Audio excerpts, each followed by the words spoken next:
Assalamualaikum warahmatullahi wabarakatuh. Alhamdulillahirabbil alamin. Assalatu wassalamu ala asrofil anbiya'i wal mursalin wa ala alihi wa ashabihi ajma'in, amma ba'du. Alhamdulillahirabbil alamin. Bersyukur kehadirat Allah Subhanahu wa taala atas segala nikmatnya, nikmat iman, Islam, sehat, sempat, sehingga pada hari ini kita diperkenankan lagi oleh Allah untuk bersama-sama berkumpul di Masjid Nurul Huda ini untuk bertolak ilmi, yang insya Allah kita akan dibersamai oleh Ustadz Taufik Jauhari dengan tema mencari rezeki halal menggapai ridho Allah. Salawat dan salam kita haturkan bersama-sama kepada Nabi besar Muhammad Sallallahu Alaihi Wasallam yang kita nantikan syafaatnya di hari akhir. Kepada Bapak Ibu, kami ucapkan terima kasih atas kehadirannya di Masjid Nurul Huda ini. Semoga langkah kita ke masjid ini dicatat oleh Allah sebagai amal kebaikan. Amin. Untuk menyingkat waktu, marilah kita bersama-sama mulai kajian ini dengan bacaan basmalah bersama-sama. Bismillahirrahmanirrahim. Semoga Allah mudahkan kita untuk bertolak ilmi pada pagi hari ini. Karena Ustadz Rafiq yang sudah kita nantikan telah hadir di tengah-tengah kita. Kepada Ustadz Rafiq kami persilahkan.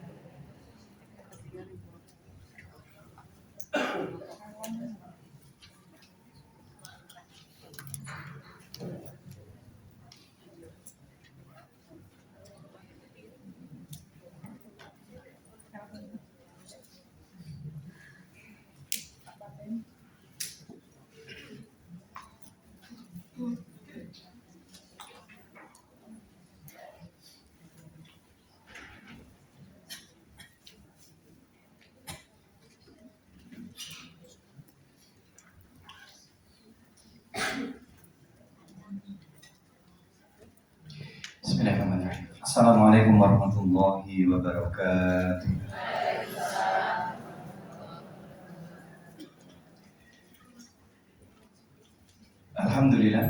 Alhamdulillahilladzi hadana li hadza wa ma kunna linahtadiya laula an hadana Allah. Nasyhadu an la ilaha illallah wa nasyhadu anna Muhammadan abduhu wa rasuluh. Allahumma fasholli wa sallim wa barik ala Muhammad wa ala alihi wa ashabihi ajma'in. Faqala Allah Ta'ala fil Qur'anil Karim, a'udzu billahi minasy syaithanir rajim. Ya ayyuhan nasu kulu mimma fil ardi halalan thayyiban wa la tattabi'u khutuwatis syaitan innahu lakum aduwwun mubin. Wa qala ya ayyuhalladzina amanu la tuharrimu thayyibati ma ahallallahu lakum wa la ta'tadu innallaha la yuhibbul mu'tadin. Wa qala Rasulullah sallallahu alaihi wasallam sayati 'alan nasi zamanun la yubalil mar'u min aina akhadhal mala am min halalin am min haramin aw kama qala sallallahu alaihi wa ala alihi washabbihi wasallam.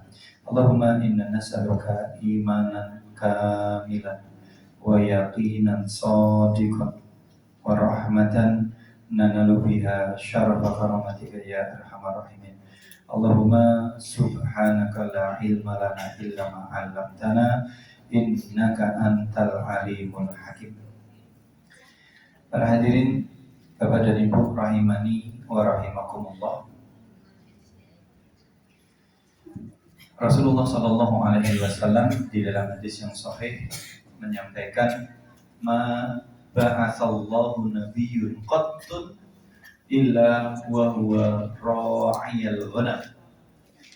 Allah tidak mengutus satu orang nabi pun kecuali pernah menjadi penggembala kambing. Mohon maaf ya. Terkadang bahasa menggembala kambing atau penggembala domba ini ada yang memplesetkan menjadi jauh loh nih. Ini di yang lain ya, domba-domba yang tersesat gitu ya. Enggak. Ini betul-betul kambing yang betul hewan. Kenapa? Karena dalam budaya bangsa Arab Badui atau Arab pedalaman, pekerjaan yang paling sederhana yang mereka lakukan itu adalah menggembalakan. Bapak dan Ibu jangan kaget kalau orang Arab Badui itu dikatakan mampu, cukup, itu kalau kambingnya melebihi angka 100. Kalau di bawah 100, miskin. Benar miskin. Sedangkan kambing itu jatah zakat malnya itu kalau kambingnya jumlahnya berapa zakat dari kambing? Kita jangan bicara zakat dari harta saja ya. Kambing berapa jumlah zakatnya? Zakat kambing itu per 40 ekor 1 ekor. Sama jatuhnya nanti 2,5%. Jadi kalau kambing itu jumlahnya 40 ekor, dizakatinya 1 ekor. Kalau 100 zakatnya berapa?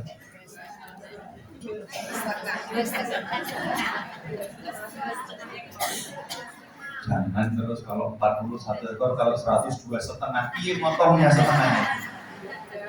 Kalau 100 berarti kelipatan di bawahnya bukan di atas.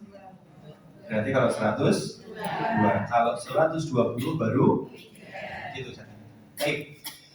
Hadirin Bapak dan Ibu rahimani wa rahimakumullah, lantas kenapa di dalam poin ini justru Rasulullah Shallallahu Alaihi Wasallam mengingatkan kepada kita kenapa Allah tidak mengutus satu orang nabi pun kecuali Allah tetapkan dia menggembala kambing. Kenapa? Karena itu adalah bagian dari kasbil halal. Itu adalah bagian dari mencari nafkah yang halal. Jelas-jelas ada tenaga yang dicurahkan, jelas-jelas ada kerja yang dilakukan, sehingga kemudian dia mendapat upah atau mendapat hasil dari pekerjaan itu, dan itu halal. Bukankah Rasulullah SAW mengingatkan juga kepada kita di dalam hadis yang lain, wa khairul mal, harta yang terbaik itu adalah amalur rajul biyadihi, adalah hasil jerih payah tangannya sendiri, karena memang sunnatullahnya kita diminta berikhtiar, berusaha, walaupun belum tentu dari situ hasilnya. Contoh, ada orang yang kerjanya ngajar di sekolah, tapi rezekinya bukan dari ngajar. Kenapa? Karena dia punya tetangga, dia baik sama tetangganya petani, kalau panen dikasih 1 karung. Jangan gue benar itu jangan yang kayak memberi 1 karung saja. Tetapi rezeki itu Allah yang mendatangkan, ikhtiarnya dia yang berkhidmat. Selesai poin. Lantas apa yang ingin kita bahas pada hari ini Bapak dan Ibu rahimani wa rahimakumullah? Yang kita bahas hari ini adalah satu kata yang mencakup kebaikan dunia dan akhirat. Kata yang akan kita bahas adalah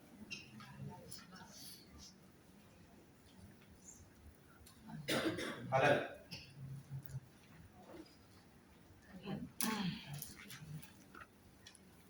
Halal. Yang kita bahas adalah halal. Itu pun halal ini secara hukum hartanya. Sedangkan untuk urusan konsumsi yang kita makan itu diiringi dengan kata yang kedua. Ya.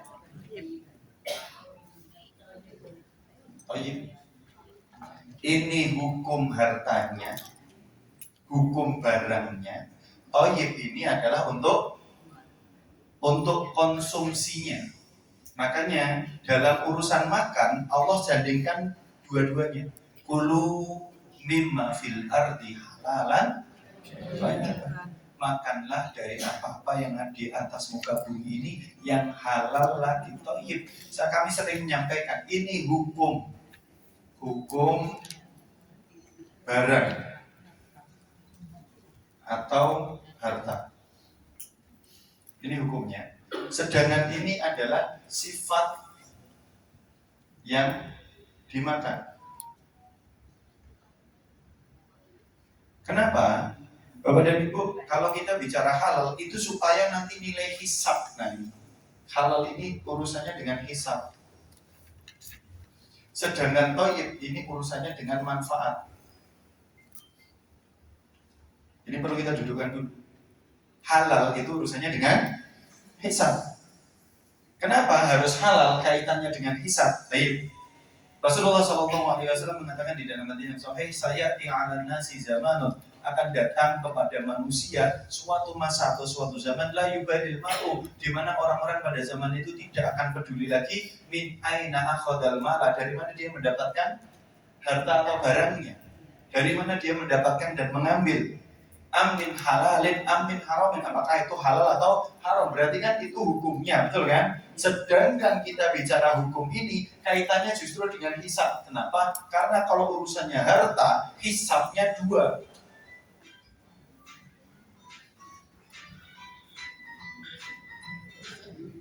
Hisabnya dua.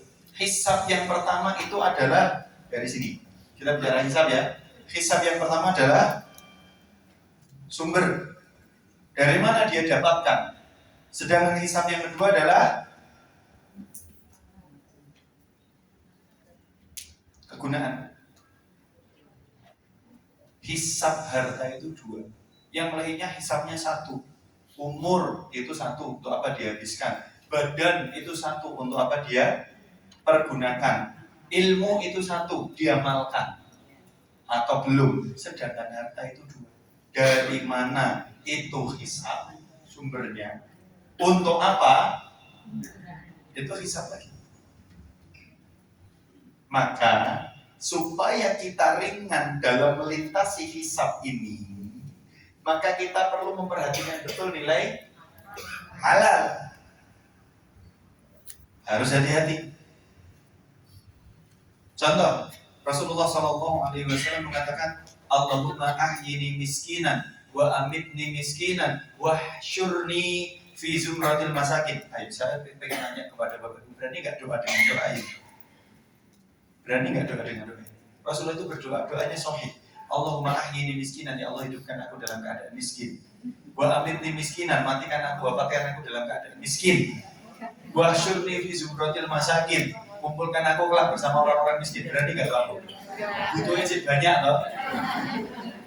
Karena kita melihat kata Rasulullah Allahumma ahyini miskinan itu dalam benak kita itu dalam jumlah harta. Salah. Allahumma ahyini miskinan. Allahumma ahyini miskinan itu ya Allah hidupkan kami dalam keadaan miskin. Miskin di sini bukan nggak punya harta, tetapi cukup harta, nggak banyak-banyak, sehingga nggak pusing-pusing. Gitu Pak. Pembukuan setiap malam atau nota merah setiap malam? Secukupnya. Miskin di sini secukupnya. Wa amitni miskinan, wafatkan kami dalam keadaan miskin, itu maksudnya nggak punya banyak tanggungan. Dan yang terakhir kata Rasulullah, wa syurni fi zumratil masakin, dan bangkitkan aku kelak bersama kelompok orang-orang yang miskin itu, yang dibangkitkan tanpa memiliki banyak hisab. Lalu duwe harta apa sih dihisab apa gitu. Makanya yang masuk surga pertama kali itu justru orang-orang miskin. Kenapa? Karena hisabnya ringan. Kan kita sering mendengar nasihat ya, bahwa semakin banyak barang yang diambil semakin lama di kasir. Betul ya, pernah dengar kata-kata ini? Sayangnya ini bukan belanja. Sayangnya ini bukan belanja. Semakin banyak barang yang diambil, semakin lama nanti dia di kasir. Ini kaitannya dengan hisab harta kita dan hisab kita. Orang kalau belanjaannya banyak itu kalau di kasir cepat atau pelan? Lama kan, dicek satu-satu kan sama. Maka Bapak dan Ibu rahimani wa rahimakumullah, kita bicara halal dulu ya. Halal itu hukum barangnya atau hukum hartanya itu halal. Supaya apa? Supaya hisab kita ringan. Kita mempertanggungjawabkan dua-duanya. Halal itu dari sumbernya dulu, halal itu nanti kegunaannya juga. Kena dua hal. Halal. Tetapi urusan makan Allah ikat dengan kata-kata Kulu, makanlah. Sebenarnya Bapak dan Ibu, hukumnya secara umum itu boleh selama tidak dilarang loh ya. Selama tidak item-item tertentu yang Allah haramkan. Kenapa ayat ini dalam surat Al-Baqarah Allah mengatakan kulu mimma fil ardi, makanlah dari apa-apa yang ada di atas muka bumi ini. Kenapa seakan-akan semuanya boleh? Karena aslinya yang halal itu lebih banyak dari yang haram. Yang haram itu sedikit, yang haram itu itemnya terbatas. Sayangnya kita ini kadang lebih tergoda dengan yang haram karena setan ngawe-ngawe. Ayo jenengan kalau lihat iklan noncew nih, ini noncew sangat ya. Kalau lihat iklan ada babi panggang kriuk gitu, kayaknya enak nggak ya? Allah, enggak salah. Sudah selesai. Tapi yang jadi nggak enak hari ini di era serba sosmed dan serba penasaran, itu kadang kita itu FOMO-nya pengen ikut trennya mengalahkan halal dan haram. Kami kemarin dalam salah satu safar di Kuala Lumpur itu ada roti viral, roti isi olahan daging viral, dan itu nggak halal, jelas-jelas nggak halal, dagingnya nggak jelas halal, kemudian campurannya nggak halal. Itu yang ngantri Bapak Ibu, itu jilbaban semua. Benar, jilbaban semua.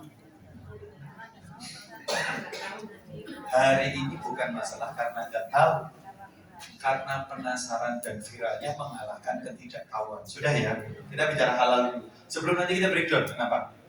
Tapi untuk makan Allah ikat halal. Oh ibadah kenapa? Pilihlah perkara-perkara yang halal tapi thayyib. Thayyib itu yang kemudian ketika kita makan itu mendatangkan manfaat. Sifat yang dimakan itu mendatangkan manfaat, bukan malah mendatangkan madharat. Kami sering mengatakan tidak semua yang halal itu thayyib bagi masing-masing orang, tidak secara keumuman. Tidak semua yang halal itu thayyib bagi masing-masing orang. Contoh, kami sering berikan contoh untuk kami pribadi. Susu itu minuman yang paling disukai Rasulullah SAW. Itu halal dan thayyib bagi orang yang itu, bagi saya nggak thayyib. Karena kalau saya minum susu, saya muntah. Dia halal, tidak artinya kalaulah saya tidak doyan itu atau saya badan saya menolak itu tidak membuat hukumnya berubah jadi haram. Enggak, itu tetap halal. Tetapi bagi saya itu tidak thayyib. Thayyib itu baiklah begitu. Tidak bermanfaat, malah mendatangkan madharat. Contoh, ada yang punya alergi tertentu makanan? Apa Bu? Alergi apa Bu? Udang. Udang itu Masya Allah, jambari enak banget itu. Kemarin kami pergi ke Cilacap itu aja yang kami beli itu udang galah yang segini.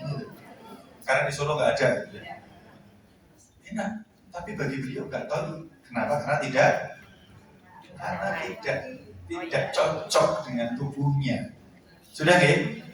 Urusan thayyib itu urusan yang dimakan sehingga mendatangkan manfaat. Kenapa harus ada thayyib untuk urusan yang dimakan? Karena sejatinya yang kita makan itu kata Rasulullah yakfika luqmatan, cukuplah bagimu satu suap atau dua suapan yuqinna sulba, untuk menegakkan tulang punggung. Maknanya apa? Makanan yang masuk itu sejatinya adalah amunisi atau bahan bakar atau asupan tenaga dan energi untuk mengerjakan sholat. Nah kalau dengan makan justru jadi PR, itu musibah namanya. Betul kan?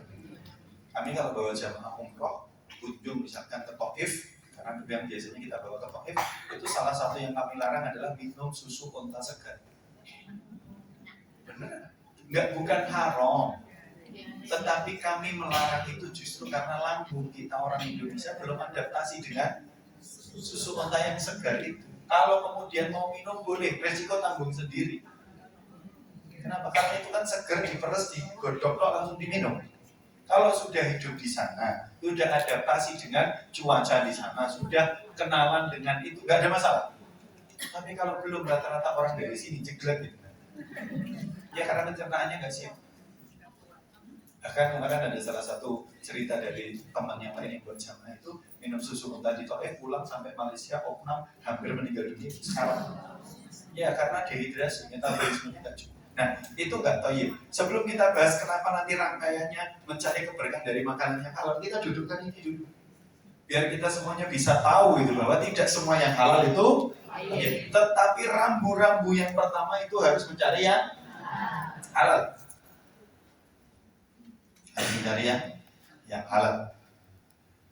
Para hadirin Bapak dan Ibu rahimani wa rahimakumullah, ini sudah kita dudukkan, sekarang kita matur, kita bicara kenapa harus yang halal.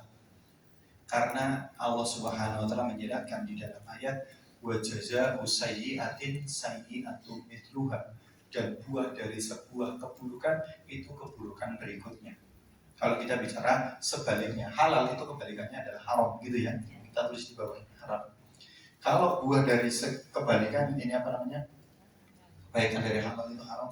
Wa jazaa'u sayyi'atin, buah dari atau efek dari sebuah keburukan sayyi'atun mithluha, keburukan berikutnya. Kalau kemudian kita berbicara kepada ranahnya yang haram, ini tidak kemudian berdiri sendiri, dia akan membawa efek. Atau itu kalau kita bicara yang haram, kita balik ke halal dulu. Gimana dengan perkara yang halal? Rasulullah SAW mengatakan wal hasanatu bi asyri amsalihha. Man jaa bi hasanatin, ada yang hafal ayatnya? Man jaa bi hasanatin,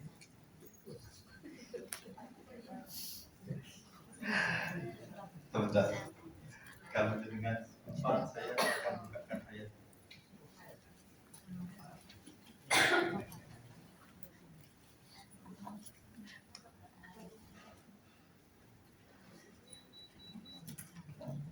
Surat Al-An'am, surat An-Naml, surat banyak ya.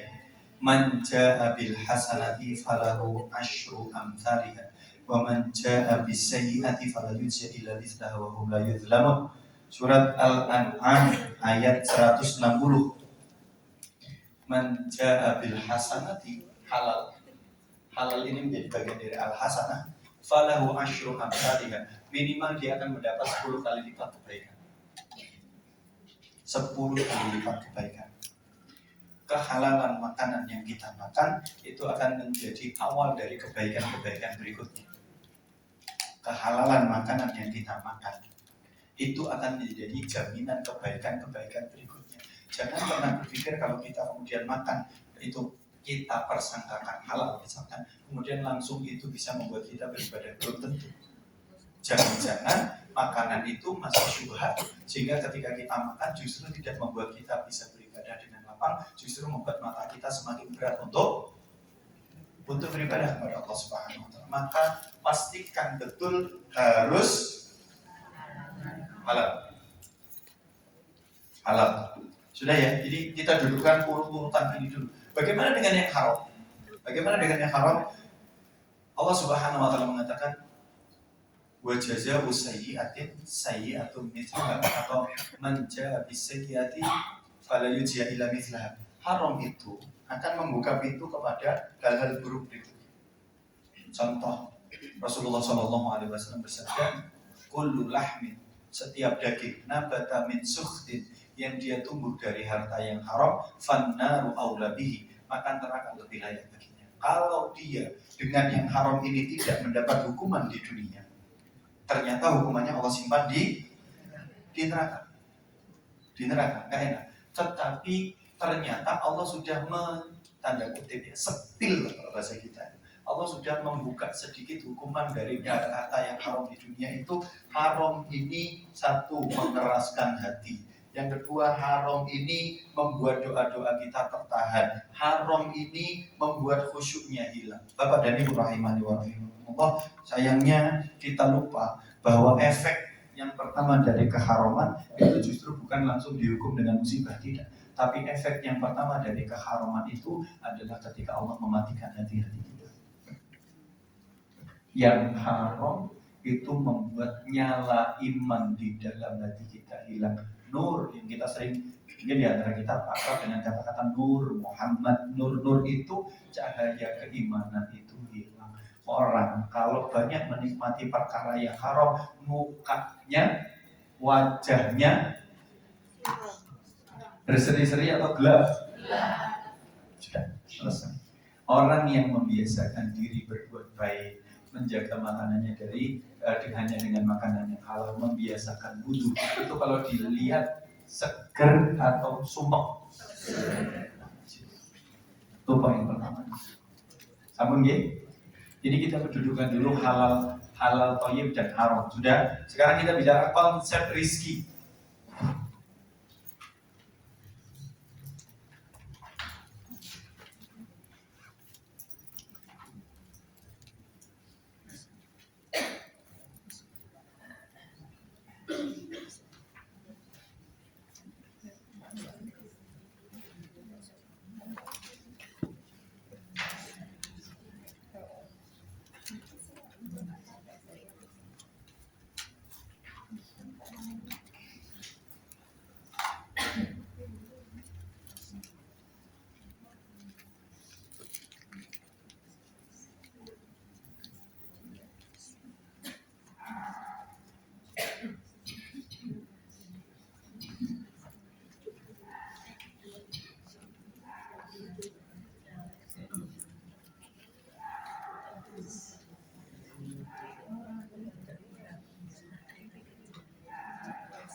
Baik, sekarang kita lihat konsep rezeki yang ini yang kemudian kita dudukkan.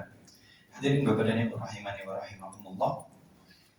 Ketika kita membaca surat Al-Fatihah, misalkan kita mentadabburi potongan ayat Bismillahirrahmanirrahim, kemudian diulangi di ayat yang ketiga Ar-Rahman Ar-Rahim, itu sebenarnya adalah konsep rezeki.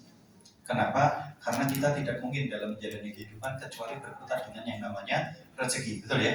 Kecuali yang berkutat dengan yang namanya rezeki. Sayangnya kita lupa. Sayangnya kadang seringkali kita lupa bahwa hidup siapa-siapa yang hidup itu berarti konteksnya dia diciptakan oleh Allah Subhanahu wa taala. Dia diciptakan oleh Allah Subhanahu wa taala, kan diciptakan. Maka menjadi sebuah kewajiban, menjadi sebuah keharusan siapa-siapa yang Allah hidupkan itu sudah dijamin rezekinya.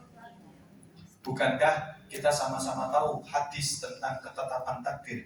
Rasulullah Shallallahu Alaihi Wasallam mengatakan, Inna ahadakum yujma'u khalquhu fi batni ummihi arba'ina yawman nutfatan thumma yakunu 'alaqatan mithlu dhalik thumma yakunu mudghatan mithlu dhalik thumma yursalu ilaihi al-malak fayunfakhu fihi ruh fayu'maru bi arba'i kalimat. Sesungguhnya proses fase penciptaan kalian itu 40 hari yang pertama berupa segumpal cairan, 40 hari yang kedua berupa segumpal darah, 40 hari yang ketiga berupa daging tulang yang berbelut daging. Artinya sudah menjadi penciptaan yang sempurna. Ketika sudah berusia 120 hari, fayursalu ilaihi malak, Allah akan mengirimkan kepada si janin ini seorang malaikat. Fayunfakhu fihi ruh, malaikat itu akan meniupkan roh. Kalau memang dia ditetapkan hidup, maka disinilah kemudian ketetapannya. Kalau janin atau bayi itu sudah berusia lebih dari 120 hari, kemudian melewati fase akhir-akhir hari di bulan Ramadan, maka si janin itu dizakat, dibayarkan zakatnya. Karena janin yang berusia lebih dari 120 hari mudhannatun lil hayat, dia dipersangkakan adalah nyawa yang belum lahir, dia masih sudah hidup. Tapi kalau janinnya di bawah 120 hari, secara fikih kalau dia di akhir Ramadan dia tidak dizakat. Zakat fitrah namanya. Kenapa? Karena belum ditiupkan roh. Jadi kalau ada pertanyaan janin dizakat atau tidak, lihat umurnya berapa. Kalau umurnya di atas 120 hari, berarti berapa bulan? Setelah jalan bulan kelima kan itu berarti. Setelah jalan masuk bulan kelima itu dibayarkan zakatnya. Dibayarkan zakatnya. Karena dipersangkakan dia akan lahir menjadi seorang manusia. Walaupun akhirnya ketetapan Allah dia lahir tidak hidup, itu urusannya Allah. Tapi kita tahunya selama itu masih hidup. Tapi kalau janinnya di bawah 120 hari enggak. Karena dia belum ditiupkan roh. Jadi perbedaannya nilai rentang usia kehamilan. Sama gitu. Kita kembali. Kata Rasulullah SAW, fayur ilaihi malak, diutus kepada janin ini satu namanya. Fayun fakhufi ruh, ditiupkan roh kepada dia. Wayuk maru bi arba'i kalimat, di situ sudah ditetapkan 4 hal. Yang pertama bikat birizki, ditetapkan jatah rizkinya. Berarti kalau sudah hidup rizkinya, amin. Makanya Al-Imam Al-Hasan Al-Basri rahimahullah ta'ala mengatakan hidupku tenang. Kenapa? Karena lan yamuta ahadun hatta tastaufa rizquha. Tidak ada satupun jiwa yang akan mati sampai habis jatah rizkinya. Kata Imam Al-Hasan Al-Basri, hidupku tenang karena berarti selama aku masih hidup masih ada jatah rizkinya, walaupun bisa berapapun jumlahnya. Hari ini kita lebih mengkhawatirkan jatah rizki yang sudah Allah tetapkan, tapi kita lupa dengan nilai amal yang tidak Allah jamin. Rizki yang sudah Allah jamin justru kita risaukan, sedangkan amal yang tidak Allah jamin justru kita lupakan. Bagian di situ. Imam Hasan Al-Basri itu konsep hidupnya sederhana, bahwa selama masih hidup berarti masih ada jatah rizki. Oh, sekarang ada nanya di antara kita yang ada di sini. Kalau kita bicara konsep rizki dulu, kalau konsep rizki, pernah membayangkan saudara-saudara kita yang hidup di Gaza, air bersih itu di sana tinggal 5% saja. Air bersih itu tinggal 5%. Kalau kita bicara 5%, kita di sini dimanapun diminum tinggal minum. Kalau mau beli tinggal mampir di toko manapun, betul ya? Di sana mau beli sebotol ini susah, karena tidak ada air yang masuk. Tapi pertanyaannya masih hidup nggak? Masih hidup nggak? Masih kan? Allah akan memberikan rezeki dari jalan. Karena itu menjadi bagian dari ketetapan hidup atau diciptakan oleh Allah, menjadi tugas atau haknya Allah atau kewajibannya Allah bagi kita untuk menjamin rezeki. Karena itu adalah konsekuensi dari sifat atau nama dan sifat Allah, yaitu Ar-Rahman. Ar-Rahman itu kasih sayang Allah yang berlaku bagi seluruh makhluk. Selama dia diciptakan Allah, dia dijamin rezekinya oleh Allah. Bukankah yang kafir mendapat rezeki, betul nggak? Yang kafir dapat rezeki, yang muslim dapat rezeki. Tumbuhan, hewan, semua yang diberi nyawa oleh Allah dijamin rezekinya. Jadi konsep yang pertama. Tetapi bagi kita orang yang beriman, konsep yang pertama ini di breakdown. Konsep yang pertama ini kemudian diperinci bahwa walaupun rizkinya sudah dijamin jumlahnya, tetapi ada jalan halal, ada jalan haram. Sehari sudah dijamin rizkinya 50.000 misalkan, tapi 50.000-nya bisa dia cari dengan jalan yang halal. Dia bekerja mencari nafkah. Tadi di dalam hadis yang pertama kita sampaikan, Rasulullah SAW bersabda, Allah tidaklah mengutus satu orang nabi pun kecuali dia pernah menjadi penggembala kambing. Itu bagian dari mencari nafkah yang halal. Artinya secara nilai jumlahnya sudah dijamin, tetapi bagaimana cara mendapatkan itu adalah pilihannya kita. Kesempatan yang lalu kami pernah menyampaikan sirah tentang Ali bin Abi Thalib radhiyallahu anhu. Syekh Anas bin Ismail Abu Dawud dalam kitabnya Dalilus Sa'ilin menyampaikan bahwa Ali bin Abi Thalib suatu hari mendatangi Masjid Jami kota Kufah, mengendarai keledainya. Di depan pintu masuk Masjid Jami kota Kufah ada seorang laki-laki yang duduk kayak nggak punya pekerjaan. Sehingga Ali turun menyerahkan keledainya kepada laki-laki ini, tolong jagakan keledaiku, dikasih tali kekang keledainya dan dikasih cemetinya. Ali masuk ke masjid. Ternyata ketika keluar di dalam masjid, Ali sudah menyiapkan 2 dirham untuk dikasihkan upah. Tapi ketika keluar dari Masjid Jami kota Kufah, ternyata laki-laki ini sudah nggak ada. Cemetinya dibawa kabur, keledainya dibiarkan begitu saja. Apakah Ali teriak-teriak? Tidak. Ali kemudian mengambil tali kekang keledainya, naik keledai itu, kemudian pulang ke rumah. Setelah sampai rumah, Ali memberikan 2 dirham kepada budak pelayannya, mengatakan tolong pergi ke pasar beli cemeti, harganya 2 dirham. Cemeti itu dibawa kabur. Si budak ini berangkat ke pasar, sampai di pasar mau beli cemeti, ternyata cemeti tuannya nyantol di situ. Apa kata budaknya? Dari mana kamu mendapatkan cemeti tuanku? Kata si budak, kan tadi ada orang datang sini jual cemeti, harganya 2 dirham. Apa kata budak? Baik, tak ambil ini 2 dirham untuk kamu. Oke ya. Kemudian diambillah cemeti itu, pulang si laki-laki, si budak ini kepada Ali bin Abi Thalib radhiyallahu anhu. Kemudian disampaikan kisah ini, apa kata Ali bin Abi Thalib? Laula an yasbira sa'atan. Kalaulah seandainya si laki-laki itu mau bersabar sesaat saja, maka dia akan mendapatkan 2 dirham dari jalur yang sama-sama 2 dirham. Tapi dia tidak bersabar sehingga dia memperoleh 2 dirham dari jalur yang haram. Jatahnya 2 dirham, tapi dari jalur yang halal atau dari jalur yang haram. Yang kedua, kita juga pernah menyampaikan sirah tentang Muhammad ibnu al-Muqaddir namanya. Muhammad bin al-Muqaddir adalah seorang tabi'in yang betul-betul warok. Mohon maaf ya, zuhud itu dia mengambil dunia secukupnya, itu zuhud. Maksudnya zuhud itu kalau dia punya uang 1 miliar, dia cukup pakai motor Supra, itu zuhud namanya. Jangan dipikir orang yang pakai mobil Alphard itu tidak zuhud, salah. Zuhud itu mengambil dunia sesuai kebutuhannya. Dia butuh pakai mobil itu, ya udah dia zuhud. Padahal dia mampu beli pesawat jet gitu. Bisa dipahami nggak, Bang? Jangan dipikir kalau zuhud itu selalu identik dengan hal-hal yang enggak rapi, jali, bagus. Itu bagian dari kezuhudan. Kalau dia bisa lebih daripada itu, kenapa? Batasannya segini, itu zuhud. Tetapi waro itu meninggalkan sebagian yang halal karena takut jatuh kepada yang haram. Itu waro, tingkatan yang lebih tinggi. Sangat berhati-hati. Waro itu adalah Abu Bakar As-Siddiq yang ketika dia makan di rumah budaknya, diberi hidangan yang enak, dia nikmati. Kemudian dia bertanya, dari mana hartamu ini? Si budak mengatakan, dulu sebelum aku masuk Islam, aku pernah praktik perdukunan. Aku nipu orang-orang, aku dapat uang ini yang tak pakai masak. Itu sama Abu Bakar itu dilokok, dikeluarkan makanannya.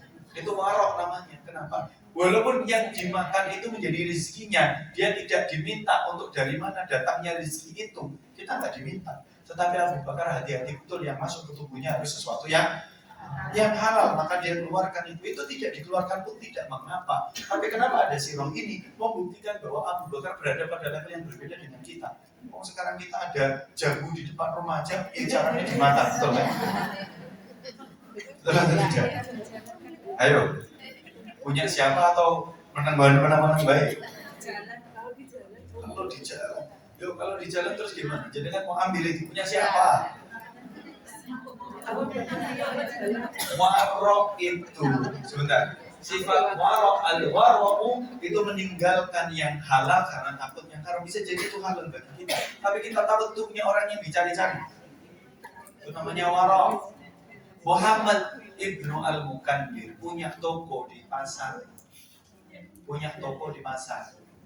Apa yang terjadi? Imam Muhammad bin al-Muqaddir itu suatu hari tidak di meja kasirnya, dia sedang ada hajat, dipasrahkan kepada budaknya atau pelayannya. Di situ ada barang harganya 5 dinar, 10 dinar, 15 dinar.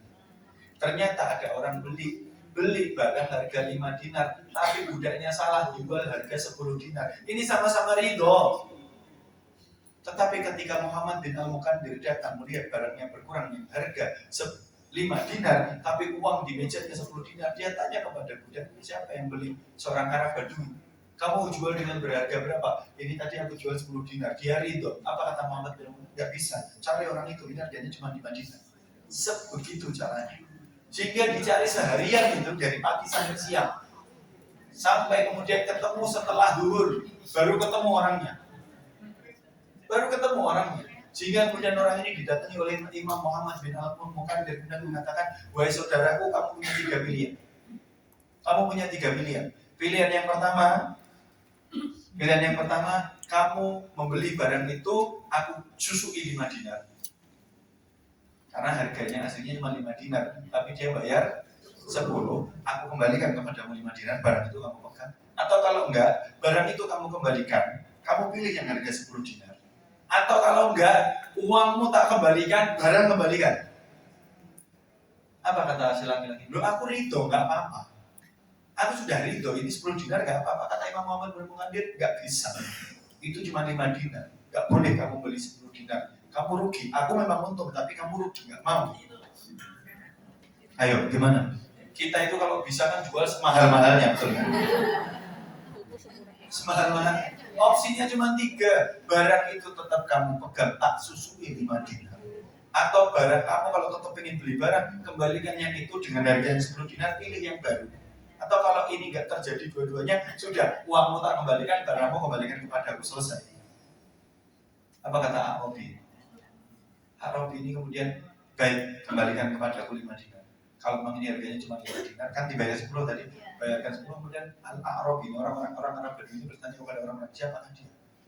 Ini orang yang bukan sakwajari manusia. Baru orang-orang menjawab dia adalah Muhammad ibnu al-Muqaddir. Dia adalah orang yang sangat-sangat menjaga kebaikan dari hartanya. Maka harta yang halal inilah yang kemudian menghadirkan kebaikan-kebaikan yang sangat banyak. Sudah, kita kembali, kita geser kepada harta yang haram. Bagaimana dengan harta yang haram? Bagaimana dengan harta yang haram? Harta yang haram akan membawa kepada keburukan-keburukan berikutnya. Bapak dan Ibu rahimahumullah, ada satu sirah yang juga pernah kami sampaikan, izin kami memulai tentang Al-Imam Al-Hasan Al-Basri yang dia datang ke kota Makkah untuk melaksanakan ibadah haji. Sebelum pulang dia mau membeli oleh-oleh untuk istrinya. Ternyata di toko itu ada seorang pedagang yang menjual hartanya dengan sumpah serapah. Kemudian dia tinggalkan itu. Dia tinggalkan betul itu. Kemudian 2 tahun berikutnya dia datang ke toko yang sama, tapi pedagangnya sama, sifatnya berubah. Dia menjual dengan kejujuran dan kebaikan. Ketika ditanya, wahai fulan, bukankah engkau 2 tahun yang lalu yang jual dengan sumpah serapah, kenapa sekarang berubah? Apa kata si laki-laki? Laki-laki ini mengatakan, dahulu aku punya seorang istri. Yang kalau aku pulang membawa rizki yang banyak, dia merasa kurang. Kalau aku membawa rizki yang sedikit, dia marah-marah. Maka aku berusaha bagaimana menghadirkan rizki yang lebih banyak walaupun dengan sumpah serapah. Artinya hartanya tidak 100% halal. Dan itu ternyata membuat rumah tangganya justru tidak menjadi baik. Yang kemudian Allah wafatkan dia. Sehingga kemudian Allah pertemukan aku dengan seorang istri yang kedua atau yang baru. Yang kemudian istriku itu setiap aku mau berangkat berjualan atau berdagang, dia pegang kedua tanganku dengan mengatakan, wahai suamiku, bertakwalah kamu kepada Allah Subhanahu wa Ta'ala. Kami mampu bersabar dengan laparnya dunia, tapi kami tidak mampu bersabar dengan panasnya api neraka karena harta yang haram. Hari ini, kalau kemudian kita menuntut anak-anak kita menjadi anak yang soleh, kita berharap doa-doa kita menjadi doa yang ijabah, kita berharap kehidupan kita menjadi kehidupan yang Allah ridhoi. Kalau kemudian ternyata yang masuk ke dalam perut kita itu perkara atau barang-barang yang haram, sebentar, pengharapan kita terlalu jauh. Karena Rasulullah SAW di dalam hadis yang panjang, Rasulullah SAW mengatakan tentang seorang laki-laki as-asa al-baro yamudu yadaihi ila sama. Ada seorang laki-laki yang panjang perjalanannya, berdebu badannya, kusut masai rambutnya, menengadahkan kedua tangannya, ya Rabb, ya Rabb, ya Allah, ya Allah. Apa kata Rasulullah? Wa mat'amuhu haram, makanannya haram. Wa malbasuhu haram, bajunya dari harta yang haram. Wa masyrabuhu haram, minumannya dari perkara yang haram. Wa hudiya bil haram, dan dia tumbuh hidup dari rezeki yang haram. Kata Rasulullah, fa'ana yustajab. Bagaimana mungkin akan dikabulkan oleh Allah? Artinya pada titik paling butuh sekalipun, karena ada harta yang haram, Allah berpaling dari dia.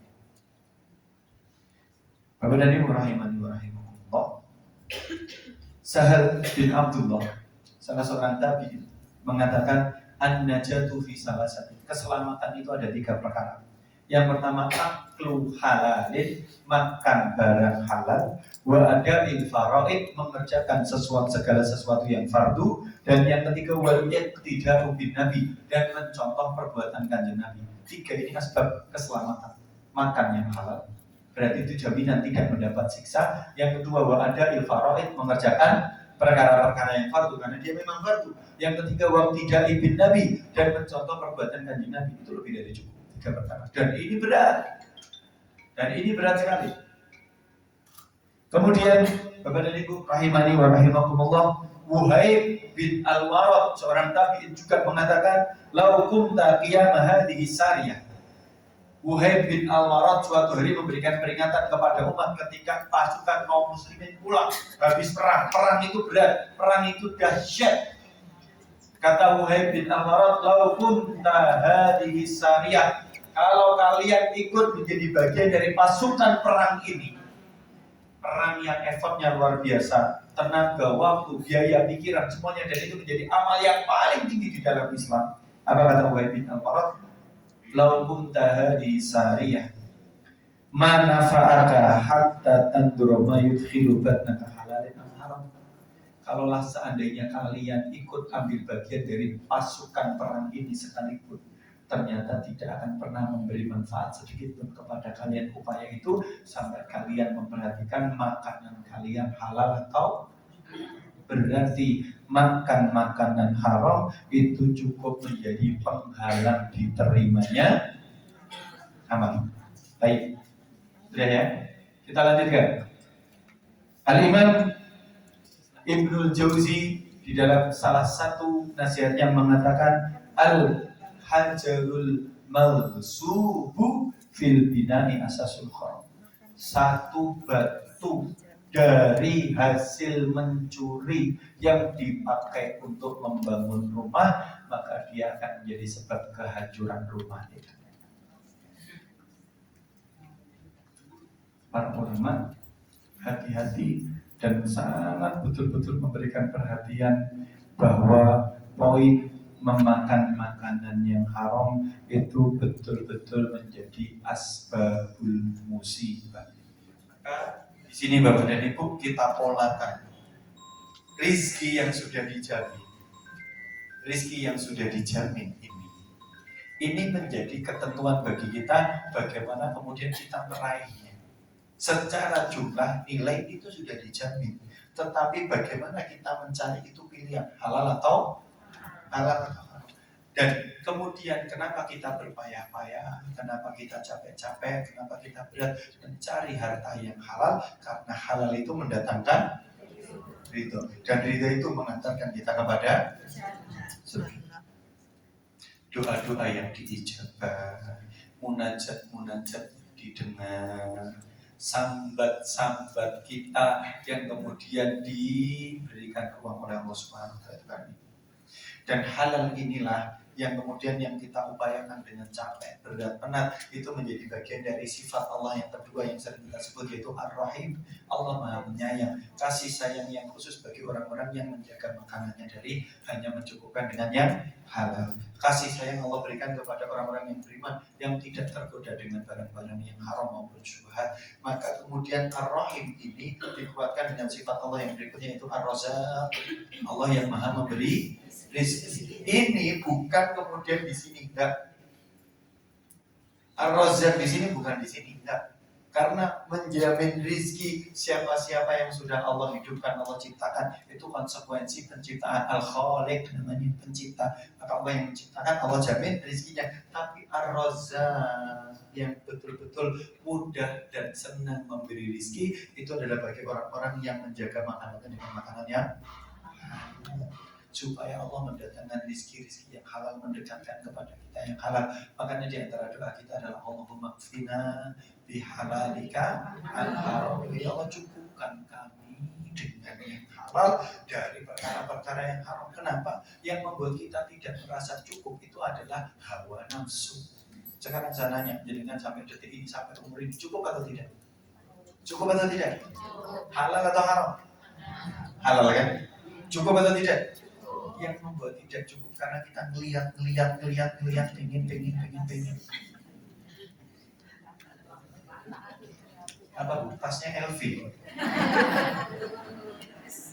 Gucci atau Gucci asli? Di sini kalau ada yang bawa tas Gucci itu palsu. Karena kalau Gucci asli bukan tas tapi Porselen. Itu kan bukan mereknya, betul kan? Fungsinya. Kenapa kemudian kita menetapkan standar itu dari penilaian orang? Bapak dan Ibu rahimahullah, jangan pernah lupa seorang Abdurrahman bin Auf radhiyallahu anhu al-asyrah al-mubasysyaruna bil jannah, satu di antara 10 sahabat yang dijamin masuk surga. Abdurrahman bin Auf, di dalam hadis Rasulullah mengatakan Abdurrahman bin Auf masuk surganya belakangan. Sebentar, dia sudah dijamin masuk surga. Itu pun masuk surganya belakangan. Kenapa? Karena kaya, karena hisab. Dan Abdurrahman bin Auf sudah menunaikan keimanan dalam hartanya.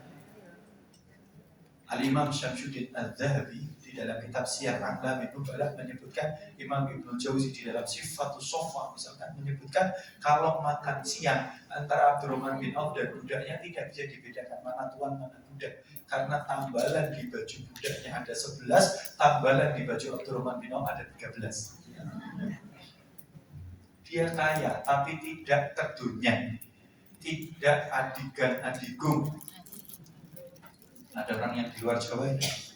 Di Jawa itu ada falsafah adigan-adigung, merasa sok. Orang itu kalau dia mencukupkan dari yang halal, mencukupkan hanya dengan yang halal, maka yang datang itu adalah kelembutan hati, yang datang adalah bersihnya hati, yang datang adalah hidupnya hati. Maka dia akan sangat mudah untuk tawadhu, merasa rendah dan tunduk di hadapan Allah, bukan rendah di hadapan manusia. Kalau rendah di hadapan manusia itu hina. Tapi kita merasa rendah di hadapan Allah jika kita menghormati siapapun di antara kita. Tapi kalau orang lupa dengan ini, justru dia mencicipi yang ini, maka haram itu memunculkan sifat-sifat yang tercela. Salah satunya sombong, merasa punya, merasa lebih. Pangapunten, siapa di antara kita yang merasa kaya? Apa lebih kaya dari Korun? Sekaya apa? Korun itu kunci gudangnya saja dipikul oleh 60 onta. Itu bukan hartanya, kunci. Kalau satu ekor onta itu beban kurang lebih 200 kilo, 2 kintal ya, rata-rata. Kali 60 berapa itu? Itu kuncinya tok. Pun buat sertifikat. Orang gue mikir. Tapi sebentar, itu pun oleh Allah hanya dengan sekejap hilang. Karena kesombongan. Karena dia mengatakan wa ma utituhu illa ilmin indi. Aku tidak mendapat harta ini kecuali karena ilmu yang aku peroleh atau ilmu yang aku terima. Sombong dia. Haram ini, haram ini akan menghadirkan murka. Haram ini sebelum murka Allah, efek pertama dari yang haram ini adalah mematikan hati. Ada doa yang menarik. Salah satu doa yang diajarkan oleh Rasulullah SAW kepada sahabat Al-Bishr bin Harith. Rasulullah mengajarkan doa, Allahumma inna nas'aluka tsabata fil amri wal azimata ala rusydi wa nas'aluka la khaira khazainuhu bi yadik wa na'udzubika min syarri khazainuhu bi yadik. Dalam ayat yang lain, Allahumma inna nas'aluka bardal 'aisy ba'dal maut wa nas'aluka syauqa ila liqa'ik. Terus waladzatan nadhari ma Allahumma inna nas'aluka ladzatan nadhari ila liqa'ik. Allahumma inna nas'aluka ladzatan nadhari ila wajhik wasyauqa ila liqa'ik. Ya Allah, kami meminta kepadamu kehidupan yang nyaman setelah kematian. Kami meminta kepadamu nikmatnya ladzatan nadhari ila wajhik, nikmatnya memandang wajahmu. Wasyauqa ila liqa'ik, dan kerinduan dan kecintaan untuk segera bertemu denganmu. Sekarang sananya orang yang makan dengan makanan yang haram, apa dia berani siap bertemu dengan Allah Subhanahu wa taala? Di dunia saja ruwet, betul kan? Pakai baju warna oranye atau warna pink? Siapa yang di sini tinggal di Sukoharjo.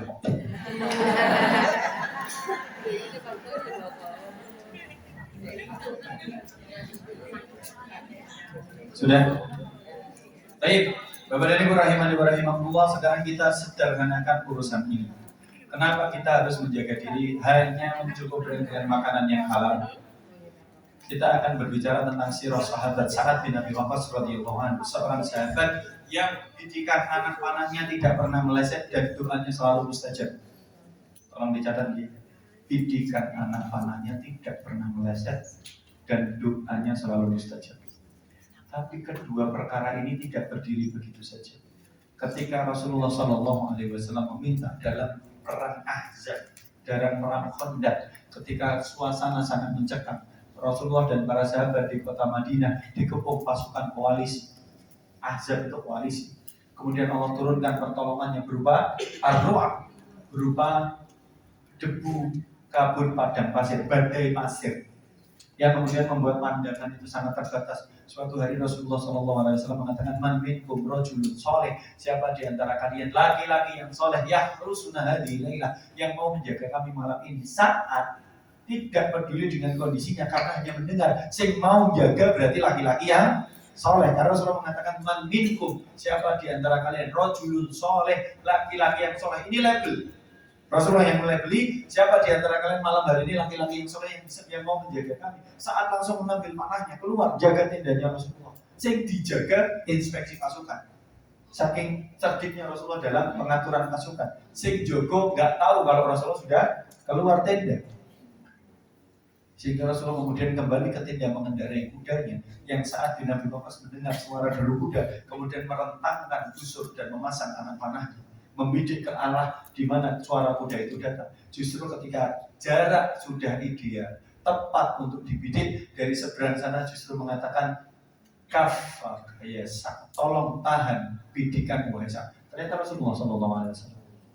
Yang kemudian ketika Rasulullah SAW datang, saat mengurungkan anak panahnya dari busurnya, kemudian Rasulullah SAW bertanya, apa yang kamu minta wahai Sa'ad?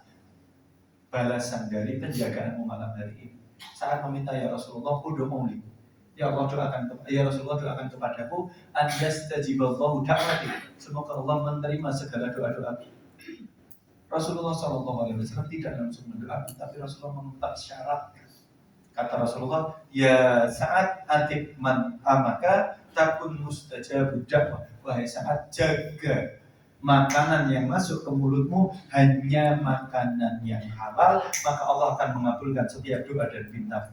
Setelah itu Rasulullah SAW berdoa, ya Allah, ya Rabb, Allahumma saddid ramyahu wastajib da'watahu. Ya Allah, tepatkan setiap didikan anak panahnya dan kabulkan setiap doa dan pintanya, sehingga sepanjang hidupnya mulai hari itu saat menjaga makanan yang halal sampai akhir hidupnya menjadi orang yang tidak ada satupun anak panahnya mustajab dan doanya selalu mustajab.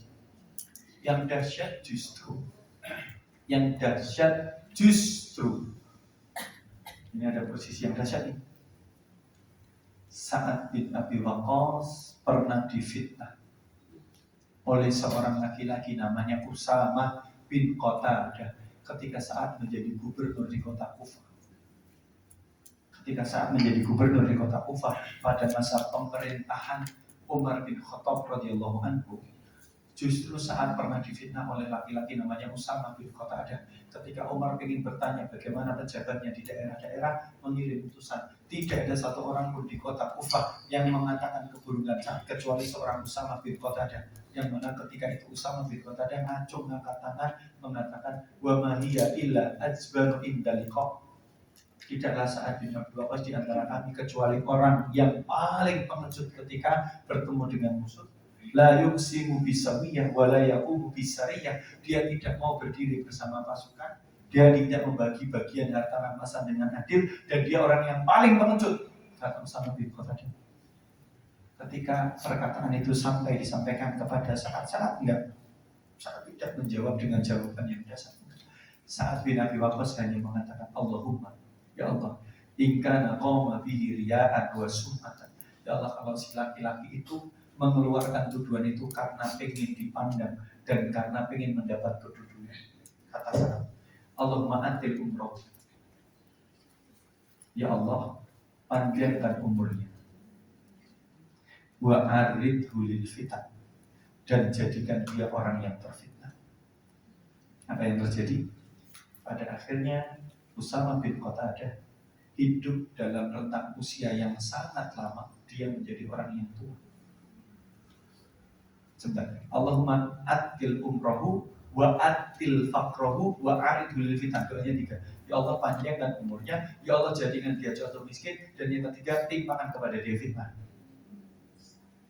Yang terjadi Usama bin Qatadah hidupnya panjang, matanya sudah keluar dari kelopaknya, sangat tua, dan dia hidup miskin, dia tidak punya apa-apa, hidupnya di pinggir jalan minta-minta. Wa aridhu lil fitan itu adalah, dan dia menjadi orang tua yang tidak bisa pernah menahan diri kalau ada wanita lewat di sebelahnya digoda. Ketika ditanya kaifa akhbaruka ya Usama, bagaimana kabarmu hai Usama bin Qatadah? Apa kata dia? Syekhun kabirun dha'ifun. Aku adalah seorang tua yang kemudian lemah. Asobani doa Sa'ad, yang aku terkena panah dari doanya Sa'ad bin Abi Waqqas. Bapak dan Ibu, kita nggak tahu doa-doa mana kita yang dikabulkan oleh Allah Subhanahu wa Ta'ala. Itu pun perlu kita ikhtiarkan. Doa itu menjadi mustajab dengan menjaga makanan yang halal. Kita akan tutup dengan satu sirah terakhir tentang bagaimana efek dari makanan halal kita, tentang istijabahnya doa. Ketenangan kota Madinah suatu hari terkoyak, suatu hari terguncang karena ada seorang wanita tua yang kemudian mendakwa Sa'ad bin Zaid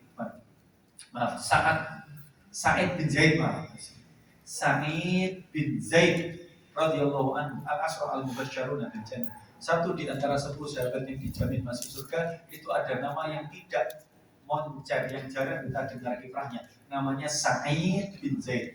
Abu Bakar, Umar, Utsman, Ali. Terkenal ya. Abdurrahman bin Auf tadi kita sebut. Abu Ubaidah bin Al-Jarrah kita tahu. Az-Zubair bin Awam, Talhah bin Ubaidillah, Sa'ad bin Abi Waqqas kita tahu. Tapi ada satu nama yang tidak terlalu cemerlang. Justru dengan ketenangannya Allah menyimpan banyak kebaikan. Namanya Sa'id bin Zaid, ipar dari Umar bin Khattab, suami dari Fatimah bintul Khattab, salah satu yang menjadi asbab keislamannya Umar. Namanya Sa'id bin Zaid. Orang biasa, tapi luhur pekertinya, bersih hatinya.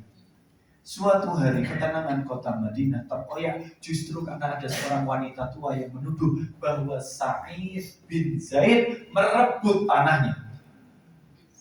Bapak dan Ibu rahimani wa rahimakumullah, tuduhan ini sangat dahsyat. Kenapa? Dia sedang menuduh satu orang yang sudah dijamin Rasulullah masuk surga. Berarti seakan-akan dia mencoreng kebaikan jaminan dari Rasulullah kepada Sa'id bin Zaid. Dahsyat. Tetapi tuduhan itu tidak membuat Sa'id bin Zaid justru marah, tidak. Tapi tuduhan itu justru membuat Sa'id bin Zaid menangis. Kenapa? Karena Sa'id bin Zaid tahu betul bahwa tuduhan mengambil harta atau tanah orang lain tanpa hak, konsekuensi akhiratnya berat. Memakan barang yang haram atau mengakuisisi harta yang haram, itu konsekuensi akhiratnya berat. Kenapa? Karena Sa'id bin Zaid hidup membersamai Rasulullah yang menyampaikan suatu hadis, man dzalama akhahu qida shibrin minal ardi. Siapa yang mendolimi saudaranya, mengambil, merampas hak saudaranya hanya sejengkal tanah di dunia, tuwiqahu bisa bi'aradina yaumal qiyamah, akan ditimpakan kepada dia 7 kepala bumi kelak pada hari kiamat. Sa'id bin Zaid mendengar tuduhan itu takut betul kalau itu tertimpa kepada dia, padahal dia tidak melakukan itu. Dia menjaga betul dengan perkara-perkara yang halal, hanya hak dia yang dia nikmati. Maka ketika ada wanita yang menuduh dia, justru dia merasa kasihan dan takut kepada wanita itu kalau terkena hadis Rasulullah SAW. Apa yang terjadi? Sa'id bin Zaid tidak membalas dengan tuduhan, tidak mengelak dengan klarifikasi. Sa'id bin Zaid hanya mengatakan, ya Allah, jika wanita ini menuduhku dengan tuduhan palsu, butakan kedua matanya dan matikan dia di tanah yang dia aku sebagai miliknya. Sebagai pelajaran kepada umat, Manapun, dan ini di tanah haram di Madinah Al-Munawwarah. Hati-hati, di tanah haram itu kebaikan dilipat gandakan, dosa juga dilipat gandakan. Yang terjadi tidak berselang waktu lama, hanya berselang beberapa hari saja. Wanita tua ini, wanita yang menuduh ini, suatu sore sedang berjalan-jalan, tiba-tiba Allah cabut kedua pandangannya, yang kemudian dia tidak bisa melihat jalan, terbata-bata, akhirnya dia tertatih-tatih masuk ke tanah yang dia klaim sebagai miliknya, padahal bukan miliknya, padahal itu milik Sa'id bin Zaid. Kemudian ketika dia tertatih masuk ke tanah itu, kemudian dia jatuh terantuk batu dan mati. Madinah terdiam. Madinah Al-Munawwarah dengan seluruh penduduknya menyaksikan bahwa mengakuisisi harta orang lain dengan cara yang haram akan menjadi akhir yang tragis bagi kehidupannya. Bapak dan Ibu rahimani wa rahimakumullah, pada akhirnya kenapa kita hari ini sedang berusaha walaupun tertatih, walaupun berat, walaupun payah in this economy. Kenapa kita masih berusaha mencukupkan dengan yang halal? Karena kita takut bahwa sedikit saja yang haram yang masuk ke dalam diri kita bisa membuat kita jauh dari yang namanya husnul khatimah. Semoga Allah cukupkan kita dengan segala sesuatu yang halal. Semoga Allah jauhkan kita dari segala yang haram. Semoga Allah jadikan kita hamba-hamba yang bertakwa. Allah alam swab dengan Allah yang muslim dan Allah yang baik dari rahimani wa rahimahullah. Cukup yang bisa kami sampaikan. Semoga membuat kita lebih bersemangat. Sejatinya rezeki kita sudah dijamin, walaupun hiruk pikuk, walaupun sekarang perang lagi antara. Hari ini ada lebih dari 150 penerbangan yang di-cancel dari Bandara Jeddah. Kenapa? Karena 2 hari yang lalu mulai saling serang lagi antara Syiah Houthi Yaman dengan Arab Saudi. Alhamdulillah saya sudah pulang ya. Iya, ada sekitar 150 penerbangan ya. Kita tidak tahu apa yang terjadi ke depan, tetapi tugas kita mari terus beribadah dan menghamba kepada Allah dengan sebaik-baiknya. Allah Ta'ala bisa berbeda di Allah.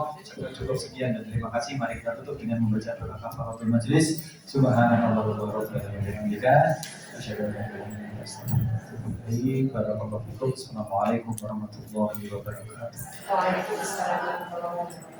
Jazakumullah khairan atas kajian pada pagi hari ini. Bapak Ibu, terima kasih atas lanjutannya. Mohon maaf atas segala kesalahan. Sampai jumpa di Kamis depan dengan tema berikutnya. Monggo, assalamualaikum warahmatullahi wabarakatuh.